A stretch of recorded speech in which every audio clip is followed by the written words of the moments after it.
Almeida, nasci a 9 de outubro de 44 e em São João da Madeira. É aquela zona, no Alto de São João da Madeira, mais conhecido pela zona de Pedaço Carcagido. Meu pai era empregado bancário e a minha mãe era costureira. Naquela altura, do lado da minha mãe, os filhos varões normalmente iam para o Brasil. E as mulheres ficavam no país. Isso era a prática corrente.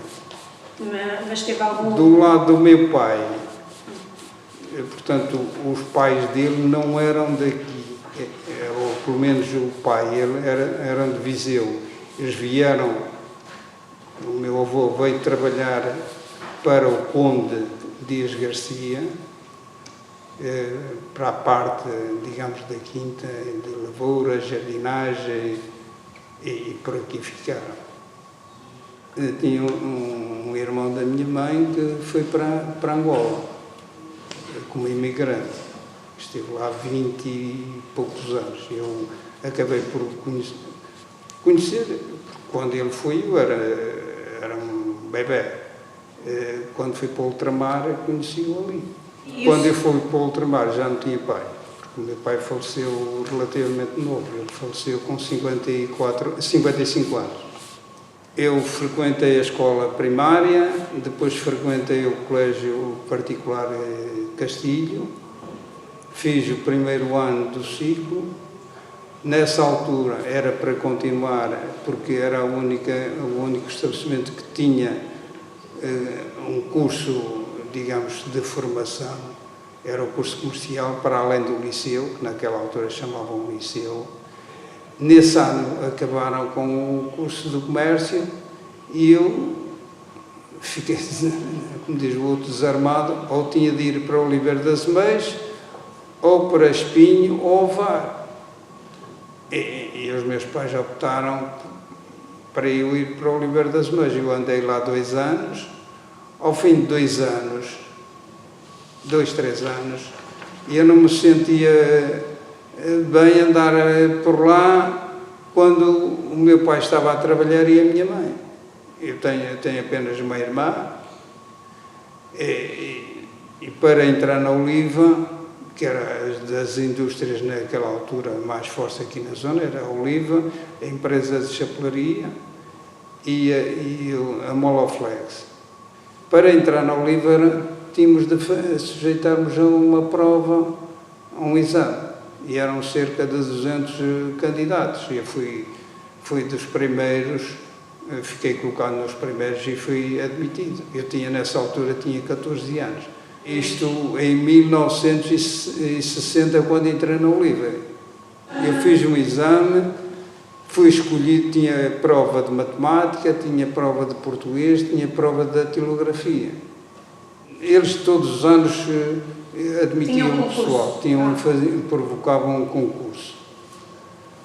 Nós fazíamos os exames, era na cantina da Oliva, que era aquele estabelecimento assim, do lado da portaria. Portanto, quem vai daqui para a zona 2, é chamada para a zona onde tem as várias, que é da Câmara, tem os fornos, nós batizamos isso como a zona 2, porque isso nasceu muito mais tarde. Inicialmente era só aquela parte e não havia a torre. Depois, mais tarde, fizeram o aumento desta parte nova e muito mais tarde fizeram a parte de lá que pertence agora à Câmara, não é? Onde tem os ateliês e essa coisa toda. E mais tarde a Oliva adquiriu o terreno em frente, fez aquele parque que era de estacionamento. Nós, os operários, criámos uma cooperativa que não funcionava ali, eram umas instalações alugadas fora aqui desta zona, e fizemos aquilo um pré-fabricado ali e funcionou ali. Que fornecia, portanto, os géneros alimentícios aos sócios, e normalmente eram os operários. Os operários eram empregados escritores da Oliva Comercial. Eu entrei, na altura, quando fiz exame, era para o escritório, depois fui chamado dizendo: olha, tu não podes entrar aqui no escritório porque a vaga que nós tínhamos foi preenchida. Funcionava naquela altura as cunhas como hoje funcionam. Claro. Só tem um lugar no armazém. E eu disse: não, eu vou trabalhar para o armazém. E trabalhei. Aí entra eu entrei a começar a exercer funções no armazém. Então, como era o mais novo, tinha 14 anos, o que é que eu fazia? Eu fazia despachos, porque as mercadorias eram despachadas pelo caminho de ferro e pelas empresas de caminhonagem. De maneira que eu fazia esse trabalho, eu levava, conforme podia, as mercadorias, que eu depois posso dizer que mercadorias eram, no armazém da Oliva Comercial, que era em frente à estação de caminho de ferro. E então, eu depois de fazer os despachos, o chefe do armazém e o empregado, um dos empregados do escritório do armazém, preenchia, portanto, um determinado impresso, juntando a senha do despacho, e eu, com esse trabalho, eu tinha de vir trazer à Oliva Comercial, que era aqui, vinha de lá de baixo da estação, trazia isso e trazia, porque o economato, portanto os impressos, os livros para o escritório, estavam depositados nesse armazém em frente à estação. E eu trazia isso aqui para o escritório. Os livros e os impressos e o resultado dos despachos que eu tinha feito. O armazém da Oliva Comercial tinha peças para assistência técnica às máquinas de costura, tinha tudo o que era necessário, porque a Oliva Indústrias, para dar apoio nas vendas das cabeças de máquinas de costura, das máquinas de costura que eram produzidas, porque na Oliva Indústrias, desde a cabeça da máquina de costura até ao móvel de apoio, chamada mesa de apoio da cabeça, eram produzidos na Oliva Indústrias. Portanto, a máquina de costura saía pronta da Oliva para o cliente. E eles, para poder vender, davam cursos de corte e bordados nas várias terras, portanto, realizados pelos agentes que queriam vender o produto Oliva, em colaboração com um vendedor que pertencia à Oliva Indústrias, e depois também passou a ser da Oliva Comercial. E então eram linhas, agulhas, papel, aquilo que se ainda hoje usa para bordado, que é o bastidor, para segurar o pano, e tinha linhas de seda e linhas normais. Por exemplo, as linhas de seda eram produzidas por uma firma espanhola. A Oliva Comercial importava o óleo para a lubrificação das cabeças de máquinas de costura, eram fornecidas na altura pela Mobil. O papel era fornecido por uma firma de Viseu. O esquadro, que ainda hoje eu li há dias, fiquei contente, eram feitos, inicialmente os esquadros eram feitos com o desenho do ombro, eram feitos em Viseu, mas um indivíduo ali penso que é de Passos Brandão, ou aqui no Conselho da Feira, que é Molin, que adquiriu, portanto, e depois passou a alargar a sua produção para produtos para as escolas.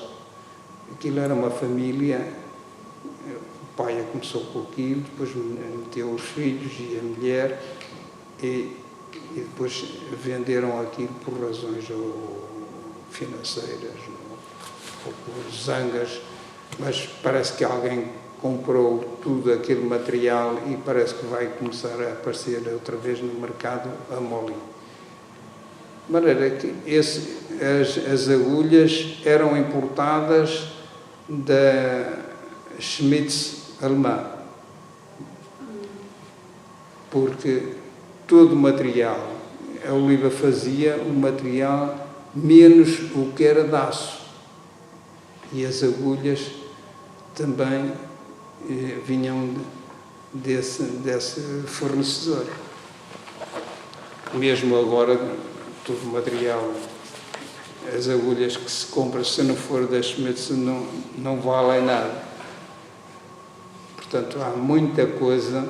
Dois tipos de papel para a aluna poder fazer os moldes que depois ia transformar, que ainda hoje as modistas usam, fazem o desenho no papel e depois passam-no para o pano, que é o papel sulfite e o papel Z8. O papel Z8 é papel mais grosso. O sulfite é aquilo que nós chamamos, parece, como que é mais sedoso, mais fininho, que se usa muito para embrulhar objetos delicados de porcelanas. E depois tinha as malas, cada mala tinha um tamanho específico. A mala do corte era um retângulo, portanto, comprida, levava, portanto, um maço de 5 folhas de C8 e um maço de 5 folhas do sulfite. Levavam um esquadro, levavam um lápis que era da marca Viarc, ou uma borracha, que era Pelican, isso ainda me recordo, e era só isso. O de bordar tinha, portanto, o bastidor, tinha as linhas, os carrinhos de linhas ou de seda, porque a de seda era só na máquina de costura, porque enquanto a outra podia ser feito, portanto, cozido à mão, essa linha servia, mas o de seda só podia ser usada através da máquina de costura, e aquilo é tão fininho, se aquilo sair, a pessoa nunca mais se segura aquilo. As outras peças eram produzidas pela Oliva Indústrias. Sim. Vinha só a parte, portanto, a cápsula, a lanceta, praticamente só isso é que vinha. E tinha a parte de plástico, que era. Vinha de onde? Vinham da Alemanha. A parte de plástico eram feitas porque havia peças, porque a máquina de costura para fazer determinados pontos tinha de ser através de um padrão. Nós, os técnicos, chamavam aquilo padrão, que era uma parte de plástico que encaixa na máquina no lateral. Tem a cabeça no lateral, onde tem o volante. Sim. Há uma chapa, uma tampa, a pessoa rodava essa tampa e fica um buraco à vista. Encaixava esse padrão, que de um lado tinha os desenhos, o padrão de plástico, tinha os desenhos, e termina no meio com, digamos, com um braço que encaixa naquele buraco. E com esse desenho, a máquina, e com um calcador próprio, faz aqueles pontos. É o chamado zigue-zague, tem de mudar, digamos, o cursor em cima tem um volante do lado contrário, a pessoa põe no tamanho que quer e a máquina produzia aquele ponto. Portanto, a parte, tudo o que era inox vinha do lado de fora. Tudo o que era de fundido de ferro era produzido pela Oliva Indústrias, que depois acabava e fornecia, consoante os pedidos das empresas que tinham sido criadas pela Oliva Indústrias, que é o caso da Oliva Comercial, o caso de Fonseca do Unquel de Porto, o caso de Endima de Lisboa, o caso da Sociedade Eburense de Évora, Tinha uma outra firma que era em Faro, que não me ocorre já o nome completo. Tinha uma firma em Luanda, que era a Sociedade, parece que era a Sociedade Oliva de Angola Limitada, parece que era assim o nome, que era mesmo em Luanda, e tinha, eu penso que também tinha na Guiné, não tenho a certeza, mas já não me recordo muito bem. Era por barco. Eles faziam os pedidos, a Oliva Indústrias recebia e enviava. No armazém comercial tinha essa... Era apenas com uma ligação aos caminhos de ferro? Sim, ou caminhonagem, porque aqui, agora está no centro comercial e as empresas de caminhonagem não aceitam nada disso, mas naquela altura as máquinas de costura, as cabeças eram embaladas em caixotes feitos pela própria Oliva. Uma cabeça de máquina de costura pesa à volta de 17 quilos. Está a ver? Um catraio de 14 anos ter de pegar da estação de caminho de ferro, porque o armazém era ali naquela zona, e subir aquela ladeira até ao centro daqui de São João da Madeira, porque as caminhonagens que hoje vocês conhecem que é ali, eram no centro, que eu tenho dito, eles queixam-se que o centro deixou de ter movimento.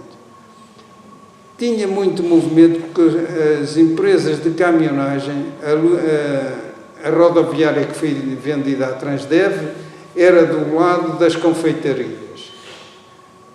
E quem quisesse ir para o Porto era ali que apanhava o autocarro.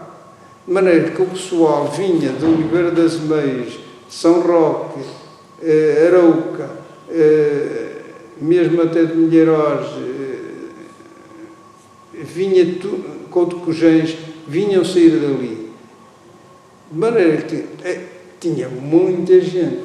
Quando tocava, por exemplo, nós saímos, o horário da Oliva Indústria era às 6 menos 10.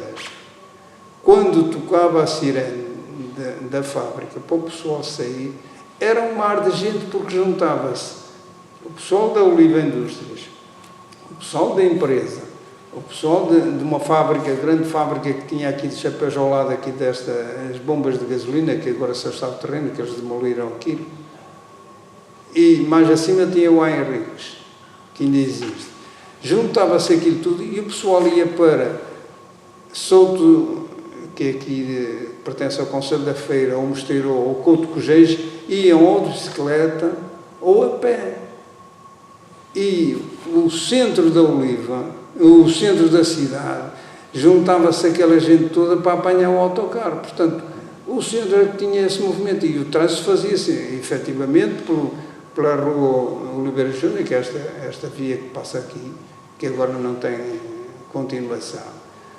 Mas naquela altura o movimento era das fábricas e o pessoal que vinha da Molaflex vinha de apanhar ali o autocarro.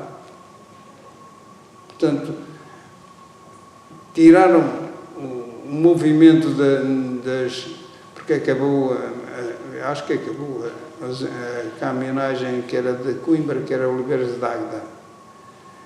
Só mantém a Transdev, que comprou a rodoviária nacional.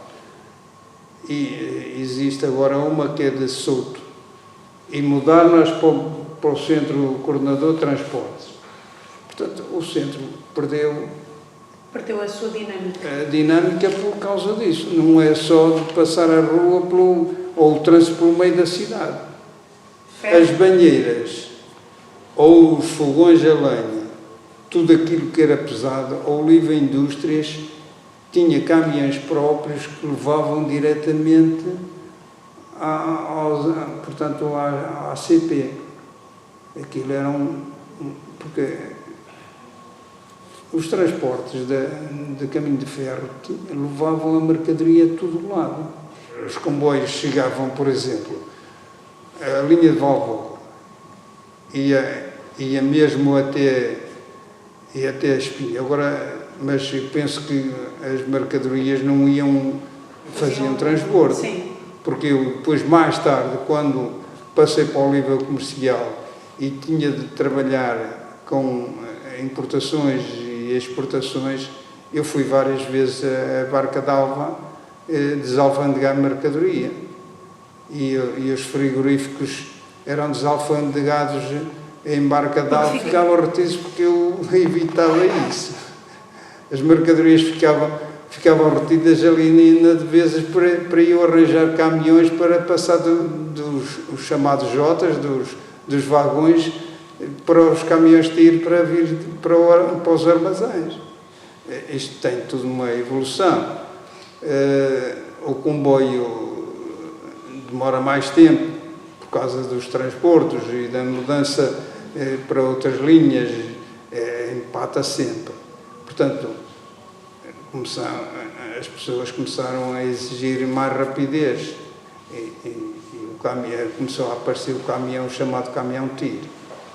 No comboio, quando estive relacionado mais aqui no nosso país, não houve tanto, mas quando eu entrei na fase de importação e nos caminhões-tiro com a queda imensa da neve e eles ficarem retidos e eu ter compromisso para entregar as mercadorias antes do final, principalmente no inverno, antes do Natal, para entregar frigoríficos, máquinas de lavar, etc., e falhar no aquecimento central, porque a oliva comercial, em dada altura, passou a vender aquecimento que era produzido no Reino Unido, que não queima o ar.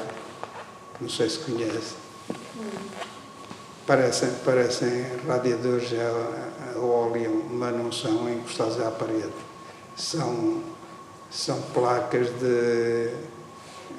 à base de ferro parece uma matéria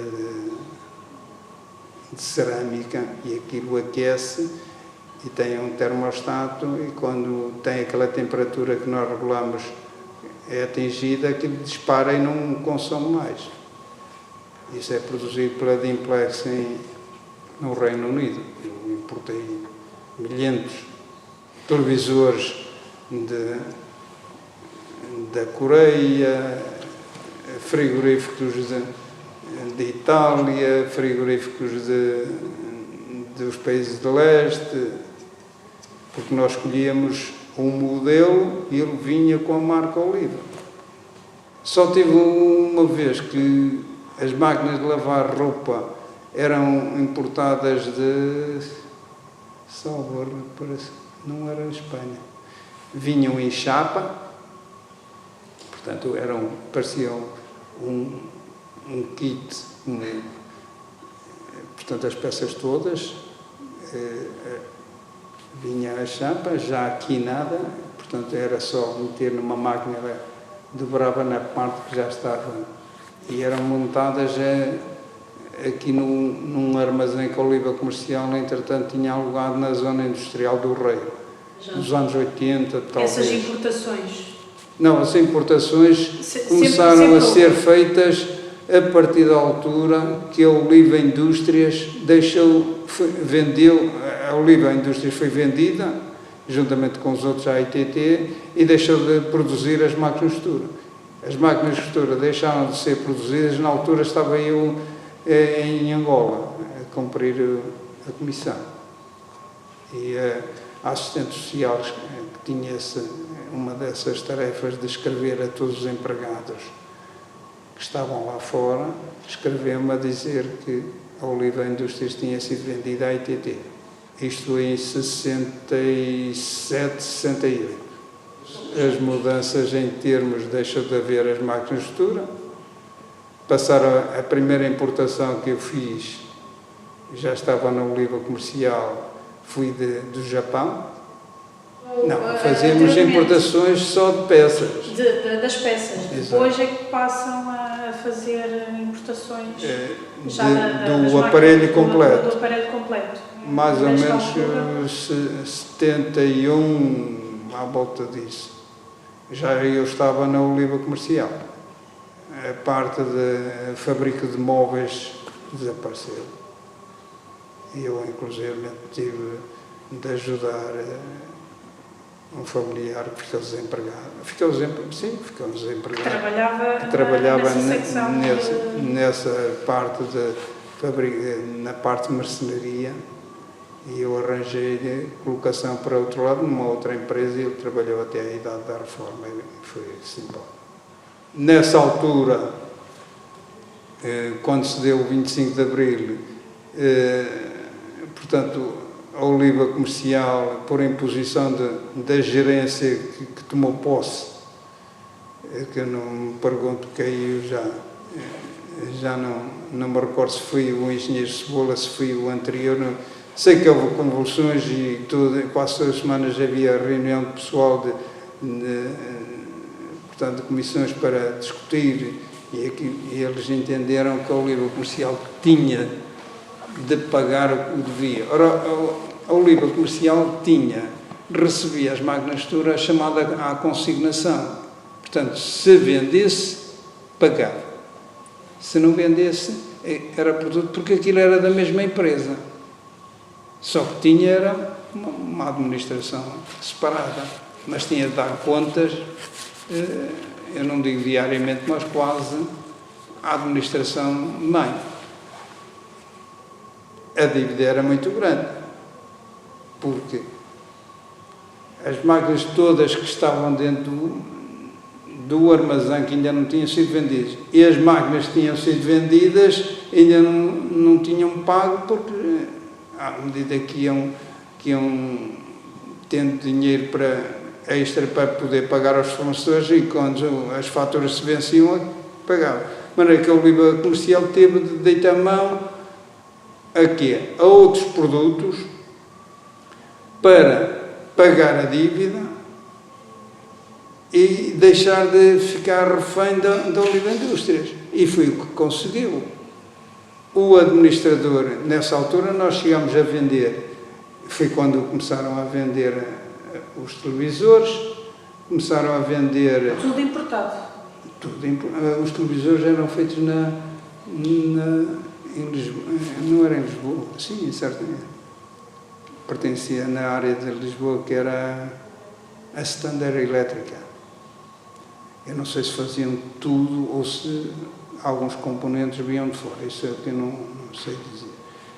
Portanto, naquela fase, a Oliva Comercial ficou agregada à Standard Elétrica, porque, entretanto, a ITT vendeu, por sua vez, à Standard Elétrica, que era portanto, televisores, componentes. Eu já não estava há muitos anos no armazém. Eu saí do armazém ao fim de mais ou menos meio ano. Eu fui pedi a transferência para a Oliva Indústria, pedi ao diretor-geral, o Dr. Carlos Pinto, e o Sr. Fernando Novaes, e ele perguntou-me se eu não estava satisfeito na Oliva Comercial. E eu disse, na Oliva Comercial eu não tenho chances de progressão de carreira. E foi quando, então, isto foi uma sexta-feira, na segunda-feira eu fui chamado para ir para a Oliva Indústrias. E trabalhei no serviço de compras de 61. Fins de 60, começo de 61. Portanto, eu trabalhei pouco tempo nessa altura na Oliva Comercial. Fui para a Oliva Indústrias em 60, 61. Depois estive na Oliva Indústrias até ir para a tropa, isto em 67. Regressei para a Oliva Indústrias. E estive lá até mais ou menos março de 70. Vinha meio pirado de Angola. Estar em Angola. Porque a minha comissão foi mesmo na mata, no Mayombe, em Cabinda. De maneira que eu tinha autorização, quando não estivesse em condições, de sair da minha secretária e dar uma volta pela fábrica, por aquilo que vivi. Foram tempos mais complicados. Assim? Depois foi quando eu fui convidado, estava a tomar um café numa confeitaria no centro, e o meu antigo chefe da Oliva Comercial, que nessa altura a Oliva Comercial já não estava aqui. Quando eu regressei do ultramar, já não estava aqui nestas instalações. Estava por cima da agência na altura do BES, agora é o Novo Banco, e ele vê-me lá e chegou à minha beira e perguntou: tu não queres vir trabalhar comigo? Eu disse: é tudo uma questão de preço. E eu, passado 2, 3 dias, fui convidado novamente para ir para a Oliva Comercial, a ajudá-lo a fazer a montagem do serviço de compras que a Oliva Comercial não tinha, e pagou-me o dobro do ordenado que eu estava a usufruir na Oliva Indústrias. Sim. Na Oliva Indústrias, o meu serviço era juntar a recepção das mercadorias que cada secção recebia, de peças para a confecção das máquinas de costura e não só, e fazia o lançamento dessas compras a um fecheiro próprio que o serviço tinha. E quando eu fui para a Oliva para a Oliva Comercial, já era relacionado com pedido de importação, porque para se importar já era mais refinado. A ilha que eu tive foi quando eu tive a necessidade de acabar o curso que tinha começado e não tinha acabado, o curso geral do comércio. E num ano, ao abrigo da lei militar, eu acabei o meu curso. Eu regressei à Oliva Comercial em 1970, no início de 70. A importação passou a ser pela Oliva Comercial, porque nessa altura eles começaram a exigir à Oliva Comercial o pagamento da dívida, que era muito elevada, porque aquilo era dívida e não era. Porque é a mesma coisa que eu ter aqui, ser responsável. Eu pertenço a uma empresa, sou responsável pelos materiais que tenho dentro das minhas instalações. Esse material está ali à consignação. A partir do momento em que os operários, ou os novos, se é que se pode chamar, os novos donos, começam a impor: não, tens esse material dentro das portas, tens de o pagar. Isso é que passou a dar mais dores de cabeça, porque eu não estava a contar, tinha de pagar o custo dessa mercadoria, tinha de saber onde é que ia buscar esse dinheiro. E foi quando a Oliva Comercial começou a deitar mão a televisores, tudo o que era relacionado com televisores, para o televisor funcionar tinha de ter uma antena, tinha de ter os fios, porque era tudo por cabo. Quando a Oliva Comercial vê-se na contingência de importar as primeiras máquinas de costura, depois começou a importar, através do mercado mundial, começou a verificar que havia outros fabricantes e começámos a importar máquinas de costura produzidas na Itália, que era a Necchi. A partir da altura passei novamente para a Oliva Comercial, deixei de ter aquele contacto direto,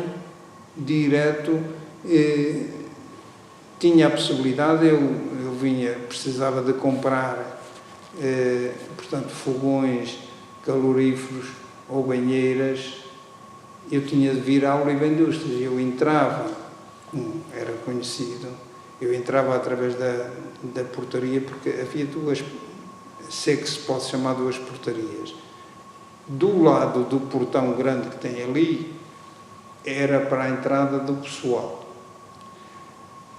Antes tem uma porta que era onde tinha uma recepcionista, que os clientes ou fornecedores eram atendidos e depois eram encaminhados para, ou vinha a pessoa que era solicitada, vinha à recepção falar com a pessoa, ou então essa pessoa levava, neste caso, levava-me a mim e tratava os assuntos diretamente ou nas oficinas ou nas expedições. Eu fiz isso muitas vezes. Como eu era conhecido, porque eu tinha trabalhado aqui uns anos, portanto não havia problema nenhum. Mas, regra geral, não se passava dessa salinha de visita logo à entrada. Tinha uma recepcionista que entrava em contacto com a pessoa que o visitante pretendia, e essa pessoa descia a essa sala, que era logo à entrada, e pronto, tratava o assunto. Eu tenho uma história engraçada nessa altura. Como eu tratava na Oliva Comercial os assuntos, quer de compras nacionais, quer de compras do estrangeiro, nós, para comprarmos ao estrangeiro, tínhamos de ter uma autorização da Direção-Geral de Comércio, que era sediada na Praça Filipa de Lencastre. Por cima não, ao lado, não sei se ainda existe lá o Hotel Infante Santos. Quando se sobe para ir para o Largo, da Filipa de Lencastre, o hotel ficava do lado esquerdo e a direção era logo no mesmo corredor, no mesmo lado. Era um boletim que eu tinha de preencher, era assinado pelo gerente ou administrador, era enviado para a direção e depois, eu, passado alguns dias, ia ao Porto a ver se estava deferido. Só depois de estar deferido é que eu podia entrar em contacto com o fabricante ou com a firma vendedora, dizendo: podem-me mandar a mercadoria. Porque sem isso, as mercadorias não podia mandar avançar, a mercadoria corria o risco de chegar à alfândega e ficar ali estagnado e podia ser apreendido. No 23 para o 24, ou de 24 para o 25 de abril, eu tinha de ir buscar uma dessas licenças, uma dessas autorizações ao Porto para uma importação de máquinas de lavar roupa. Eu, nessa altura, não tinha nem carro nem carta, e o gerente administrativo, o Sr. Lopes da Silva, mandou chamar um empregado, um mecânico de máquinas de costura, que a Oliva Comercial tinha uma secção de assistência às máquinas de costura e aos televisores, tinha aquilo consoante o tipo de artigo, tinha umas oficinas, para além do armazém que tinha de fornecimento de peças e não só. A pessoa que era para mim foi chamada, a pessoa chegou ao escritório, que era por cima do Banco Espírito Santo, na altura, hoje o novo banco, e quando disseram que eu tinha de ir ao Porto, vais levar o Almeida ao Porto, que ele tem de ir à Direção-Geral levantar umas licenças. Ele ficou amarelo. Eu nunca vi uma pessoa mudar da cor numa fração de segundos. Bom, nada, eu não estou em condições. E fui um outro, fomos ao Porto, atravessei a ponte, na altura era a ponte de São Luís, não tivemos problema nenhum. O tabuleiro sim, não tivemos problema nenhum. Eu andei no Porto, tratei das licenças e viemos embora também, não tivemos problema nenhum, não havia militar, não havia nada. Isto já passava das 9 horas, quando saímos do escritório, nós entramos já às 9 menos um quarto, já passava das 9 horas, e quando chegámos aqui, estava um colega meu que era responsável pelo serviço pessoal e pela tesouraria à nossa espera, dizendo que: olha, eu tenho ordens, vocês vão embora, o resto do pessoal já foi embora, só vem em segunda-feira. Isto foi a meio da semana, não posso precisar, porque houve uma revolução e a ITT deu instruções para vocês irem embora. E pronto. De tarde já ninguém passava na Ponte de Dom Luís. Já estavam os militares num lado e no outro. Eu não tenho problema nenhum. Mas o primeiro que apareceu ao escritório ficou de tal maneira que não dava um passo. Eu disse, quando se deu o 25 de Abril, eu já estava casado e já era pai de filhos. Ou de filha, melhor dizendo. A minha esposa disse, não vais lá abaixo, eu não. Confusões, eu gosto pouco de confusões. Com receio de voltar a aparecer os macacos na cabeça outra vez. Eu não tive dificuldade, a única coisa que eu posso dizer, e vocês são mais novos, por exemplo, nós não podíamos estar com esta conversa conforme estamos agora. E na rua, ou se eu me abeirasse de uma moça para dar um chamado piropo, já estava a ser seguido. Portanto, eu recordo-me que quando eu sentei praça em Tavira e depois fui transferido para Évora, e eu já não vinha a casa já há um tempo razoável. Eu sentei praça em abril e fui transferido para Évora na altura do São João. Eram as festas da cidade e eu disse ao tenente que já não vinha a casa há muito tempo, e ele mandou, como eram as festas da cidade, viemos embora. Nessa noite que eu cheguei a casa, foram uns poucos presos, entre eles um primo meu e uma tia, por causa disso, se calhar é coincidência, ela faleceu. Por estar a conversar num barbeiro, a dizer à mãe, porque alguém puxou essa conversa, eles diziam à mãe e a pida pelos colos. Foram cerca de uma dúzia, isto em 67. Agora, havia respeito, a pessoa saía à noite, à hora que fosse, não havia problema nenhum. Ora bem, acaba porque as pessoas, costuma-se dizer, quando se dá um dedo, querem logo um braço. As pessoas deixaram de ter respeito pelo cidadão vizinho, as pessoas não, e é o que nós estamos a ver no dia a dia, agredem um professor, agredem um médico, não há respeito pelos valores morais.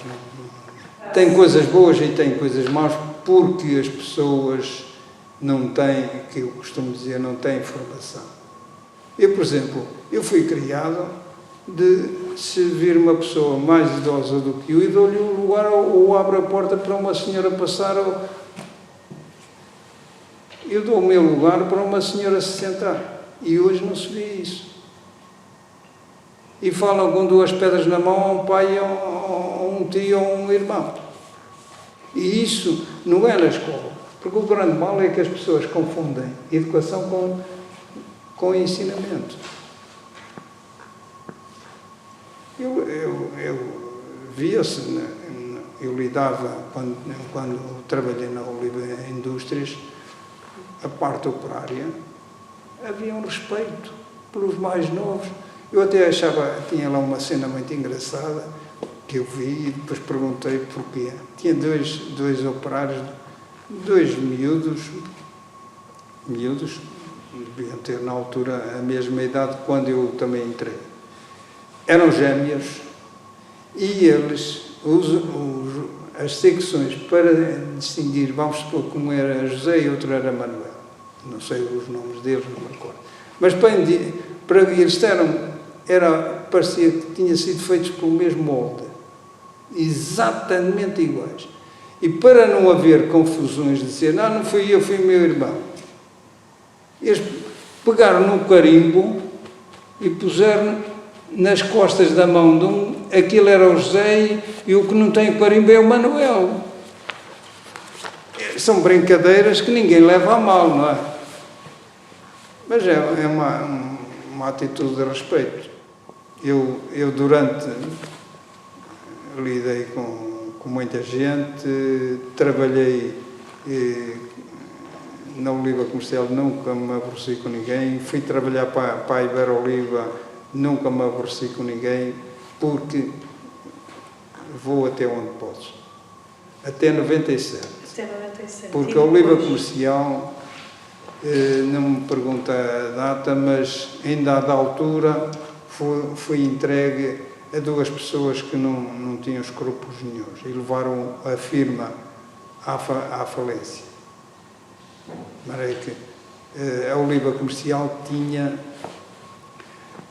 estabelecimentos de ensino, estabelecimentos que vendiam o produto e também ensinavam aquelas pessoas que queriam trabalhar com a máquina de costura, elas tinham um pequeno ateliê que ensinavam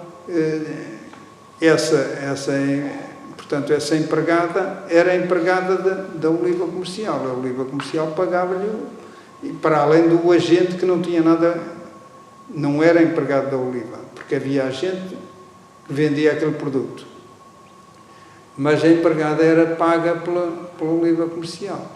As instalações o aluguer eram pagos pela Oliva Comercial e tinha estabelecimentos em quase todo o país, desde lá de cima de Viana até Faro. Pronto. A partir da altura, quando esses dois indivíduos que tinham trabalhado na Oliva Indústrias e foram por convite, não sei de quem, devia ser da administração já não era da ITT, já era da Standard Elétrica, que entretanto tinha comprado a ITT, foram convidados para ir para chefiar a Oliva Comercial e eles procuraram ir eliminando e venderam os estabelecimentos, muitos deles por dar reis de mel coado, como se costumava dizer. Venderam os estabelecimentos do Porto, de Coimbra, de Santarém, foram fechando e muito pessoal veio desses estabelecimentos, vieram para aqui. Outros, se não assinassem um contrato para ir embora para receber a indemnização, tinham de se apresentar aqui. Tive, por exemplo, uma colega que não aceitou, trabalhava nos escritórios do estabelecimento do Porto e, como não aceitou a indemnização, ela queria era o emprego, não queria a indemnização, eles obrigavam a vir de autocarro diariamente. Ora, um autocarro que saia de lá, vamos supor, às 8 horas, nunca estará aqui às 9. O autocarro do Porto para em todo um canto. De maneira que se apanha muito movimento, principalmente em Gaia, aquilo é uma loucura. Resultado, eu não sei se já fui na vinda, se foi na ida, o autocarro despistou-se na autoestrada e ela faleceu. Nessa altura que a empresa foi entregue a esses dois indivíduos, eles resolveram alugar um armazém e escritórios na outra zona industrial de São João da Madeira, que é o chamado lugar do Reiro, que é a saída de São João da Madeira a sul. E nós fomos por lá e eu comecei a ver que aquilo estava, portanto, as vendas estavam a baixar, as cobranças estavam a ser difíceis e eu procurei dar o salto. Na União Europeia ou não teve qualquer tipo de impacto? Houve a mudança pelo seguinte: deixou de haver as fronteiras, portanto deixou de ser necessário os despachantes aduaneiros. Portanto, o serviço era desalfandegado através de fotocópias que vinham, não era, nessa altura não eram e-mails, vinham por fax, e quando os caminhões ou os vagões chegavam às divisas ou os caminhões chegavam aqui, eu já tinha, portanto, esses documentos todos e a mercadoria estava desalfandegada, só tinha de começar a contabilizar. Eles começaram quando se quer gastar mais do que o que se ganha, portanto, nessa altura a Oliva Comercial importava muita máquina de lavar roupa e frigoríficos de Espanha, roupa e louça. A louça era de Itália, era da Semer, mas a máquina de lavar roupa e frigoríficos era da Balai de Espanha, que vinha de Barcelona. Nessa altura chegámos a ter 3, 4 caminhões de tiro com mercadorias por dia. Portanto, numa semana tínhamos mercadorias que depois os caminhões era só descarregar. A Oliva Comercial nessa altura tinha 3 armazéns na zona do Reiro. Era descarregar e nesse mesmo dia já começavam a carregar para começar a aviar as encomendas que tinham espalhadas pelo país. O 25 de Abril, nesse aspecto, explodiu para a pessoa adquirir bens, coisa que não tinha. Repara que foi nessa altura que começaram a aparecer as grandes superfícies, que vieram matar esses negócios. A Oliva Comercial como é que angariava clientes? Começou a fazer,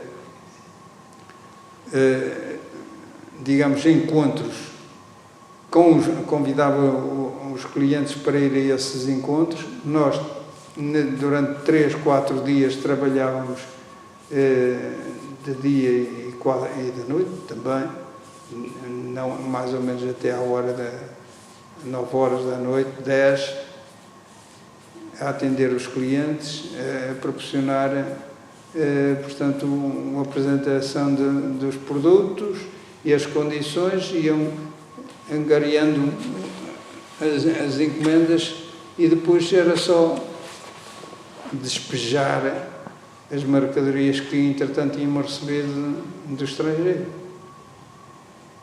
E depois começou a haver, portanto, as importações a nível nacional começaram a subir, as exportações começaram a baixar e eles começaram a fazer rateio. Fui para a Iber-Oliva, que, entretanto, tinha sido fundada pela Oliva Comercial, mas esses 2 indivíduos venderam, não é?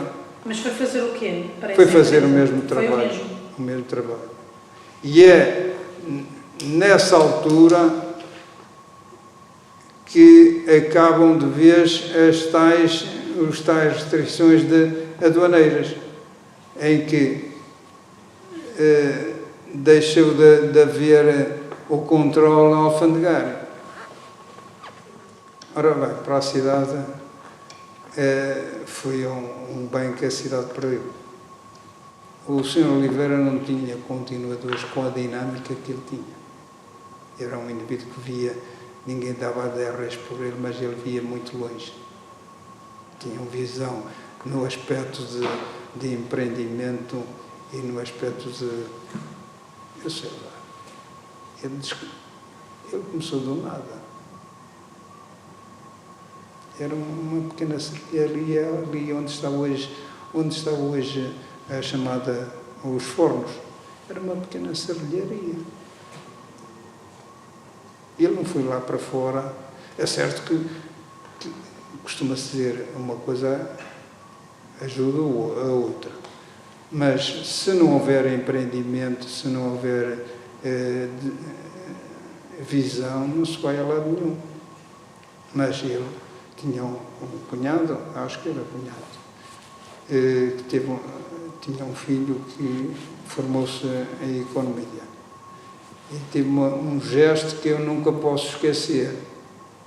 Ele correu, que veio a ser mais tarde, o presidente da Câmara de São João da Madeira. Para mim, foi o melhor presidente que São João da Madeira teve. Só tenho pena dele ter estado tão pouco tempo à frente dos destinos da Câmara. Ele acabou o curso de Economia na Faculdade no Porto, e o pai pô-lo ali a estagiar, no fundo, aquilo também era dele. E ele correu secção em secção. Ele veio trabalhar para a minha beira e disse: Almeida, eu quero que tu me ensines o que fazes. Doutor, mas sabe mais do que eu. Aqui não há doutor. Eu não sei nada. Diz ele: se não aprender, não posso mandar. Muito, muito grande. Aliás, eu penso, há aqui eu tenho visto, e com tristeza, que São João da Madeira está a deixar de ser um polo industrial para ser um polo de comércio, de serviços. Porque quem de São João da Madeira não tem área, são 8 km², não se pode expandir. E não procuram, está a perder as poucas indústrias que ainda tinham e que tinham peso na terra, por causa da Maloflex e parece que a Forever, ou Foresser, ou como é que se chama? Foresser. Também já foi embora.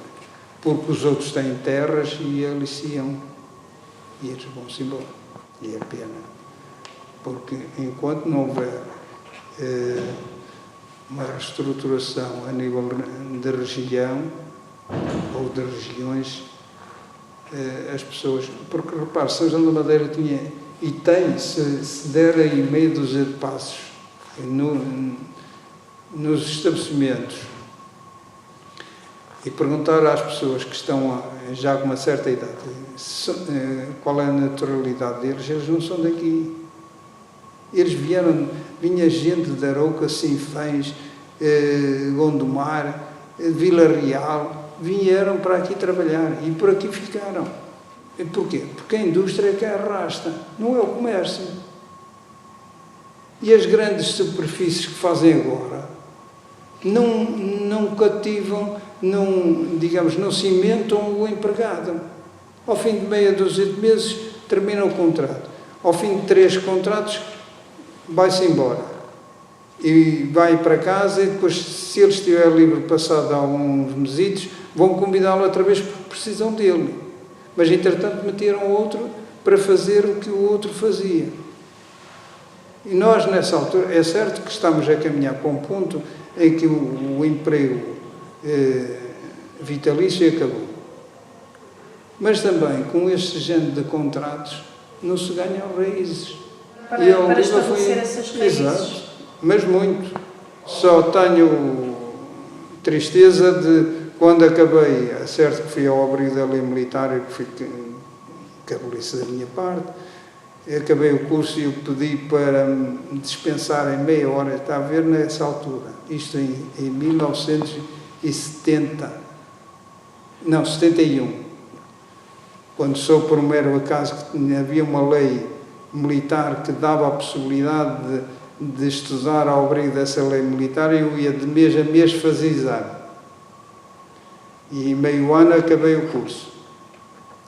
E eu pedi meia hora para me dispensarem, para eu poder apanhar o autocarro daqui para o Porto. Isso nem penses. Isso nessa altura. Ainda não se tinha dado 25 de abril. São pequenas coisas que eu podia ter ido e queria ir para o Porto, era para o Instituto Comercial para continuar. Ou tinha de ir para lá viver, mas a Oliva deu muitas regalias ao pessoal. Hoje não, isso penso que pouca gente se lembra. Quem trabalhou lá lembra-se.